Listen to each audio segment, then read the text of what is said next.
നവീനോടൊപ്പം ഉണ്ടാവേണ്ടത് ഞാനാ, അല്ലാതെ തെരുവ് സന്തതിയായ അവളല്ല. അതെങ്ങനെയാ മാഡം? നിങ്ങൾ രണ്ടുപേരും കൂടി ഒരു സ്ഥലത്ത് പോയ കുഴപ്പമുണ്ടായല്ലോ. മമ്മി അവൾ വിളിച്ചൊന്ന് പറഞ്ഞാ മതി. രാവിലെ തന്നെ എവിടേക്കെങ്കിലും പൊക്കോളാൻ പറ. പകരം ഞാൻ ചെന്ന് നിന്ന് ഫംഗ്ഷൻ ഭംഗിയായിട്ട് നടത്തിയിട്ട് തിരിച്ചു വന്നോളാം. വേണ്ട, ഇതിനു വേണ്ടി മോള് ബഹളം വെക്കാൻ നിൽക്കരുത്. ഇന്നലെ തന്നെ പൂജ തടസ്സപ്പെടുത്തിയതിന്റെ ഫലങ്ങൾ കണ്ടു തുടങ്ങിയതാ. വീണ്ടും പരീക്ഷണം നടത്താൻ വയ്യ. മമ്മി, ഞാൻ പറയുന്ന അങ്ങോട്ട് അനുസരിച്ചാ മതി. കളരിക്കൽ വീട്ടിലെ ഒരു ചടങ്ങും നിന്നെ കൊണ്ട് ചെയ്യിക്കില്ലെന്ന് തീരുമാനിച്ചത് ഞാനാ. അതെ, നീ ജീവനോടെ ഉണ്ടാവണം എന്നുള്ള എന്റെ നിർബന്ധം കൊണ്ടാ. ഹാ, എങ്കി പിന്നെ ആരും പോവണ്ട. അതെങ്ങനെയാ മാഡം? അവരെ സംബന്ധിച്ചിടത്തോളം നമ്മൾ ഏറ്റവും അടുത്ത ബന്ധുക്കളല്ലേ. മമ്മി പോകാതിരുന്ന പരാതി പറയില്ലേ? മമ്മിക്ക് എന്തെങ്കിലും മീറ്റിംഗ് ഉണ്ടെന്ന് പറഞ്ഞാ മതി.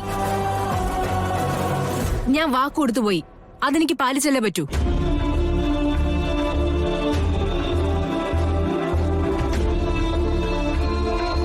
മോളെ, എങ്ങനെങ്കിലും ഈ പൂജയൊന്ന് അവസാനിക്കുന്നവരെ ഒന്ന് അഡ്ജസ്റ്റ് ചെയ്യേ.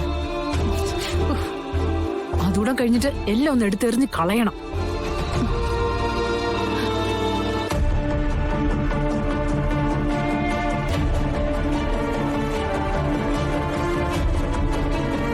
ഗാഥാ മാഡത്തിന് കാര്യം മനസ്സിലായിട്ടുണ്ടെന്ന് തോന്നുന്നു.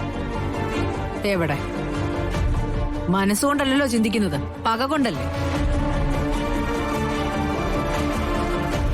അങ്ങനെ എന്റെ മനസ്സിൽ പക മാത്രമായിരുന്നെങ്കിൽ അവക്ക് വേണ്ടി, ആ കൃഷ്ണയ്ക്ക് വേണ്ടി ഒരു തുള്ളി കണ്ണീർ എന്റെ കണ്ണിൽ നിന്ന് പൊടിയുമായിരുന്നു.